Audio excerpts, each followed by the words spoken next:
அடை தோசை செய்ய தேவையான பொருட்கள்: துவரம்பருப்பு 1 கப்பு, பாசிப்பருப்பு 1 கப்பு, உளுந்தம்பருப்பு 1/2 கப்பு, அரிசி 1 டம்ளர், கடலைப்பருப்பு 1 டம்ளர், கொஞ்சம் வெந்தயம்.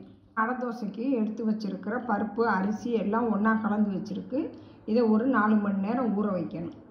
நம்ம எடுத்து ஊற வச்சதை 4 மணி நேரம் ஊற வச்சு நல்லா கழுவி அரைச்சி வச்சுருக்கேன். அதோட 2 காஞ்ச வத்தல், 2 பச்சை மிளகாய் சேர்த்து போட்டு காரத்துக்கு அரைச்சிருக்கு.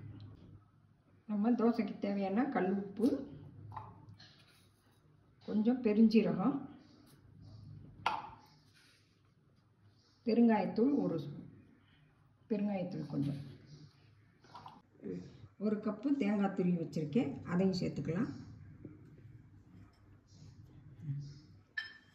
ஒரு வடைச்சட்டி அடுப்பில் வச்சு எண்ணெய் ஊற்றிக்கலாம். எண்ணெய் சூடாயிடுச்சு. நம்ம அடை தோசைக்கு கொஞ்சம் சின்ன வெங்காயம் வெட்டி வச்சுருக்கேன், அதை வதக்கிடலாம்.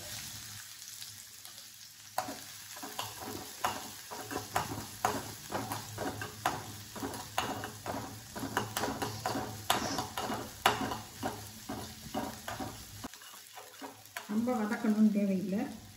லைட்டாக வதக்கிட்டு ஒரு கைப்பிடி முருங்கைக்கீரையை நல்லா கழுவி சுத்தம் பண்ணி வச்சுருக்கேன், அதையும் இதோட சேர்த்து வதக்கிடணும்.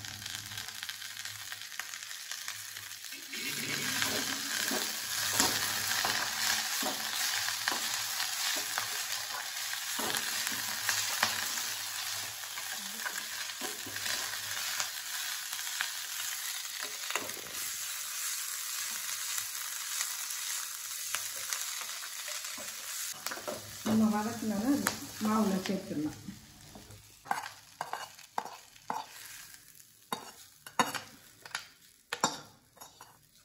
நம்ம எல்லாம் சேர்த்தாச்சு. இப்போ நல்லா மாவை கலந்து விட்டுக்கலாம்.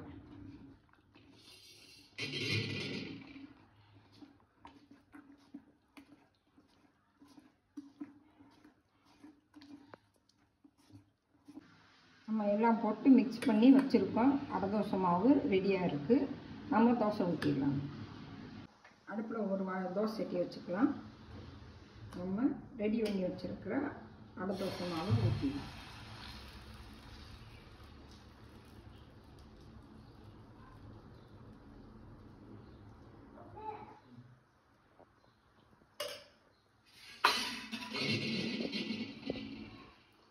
ஊற்றி நல்லா நல்லெண்ணெய் ஊற்றி வேக விட்டுடலாம். தோசை ஒரு பக்கம் வெந்துருச்சு, மறுபக்கம் திருப்பி போட்டுக்கலாம். தோசை 2 பக்கம் நல்லா வெந்துருச்சு, எடுத்துடலாம். அடை தோசை ரெடி.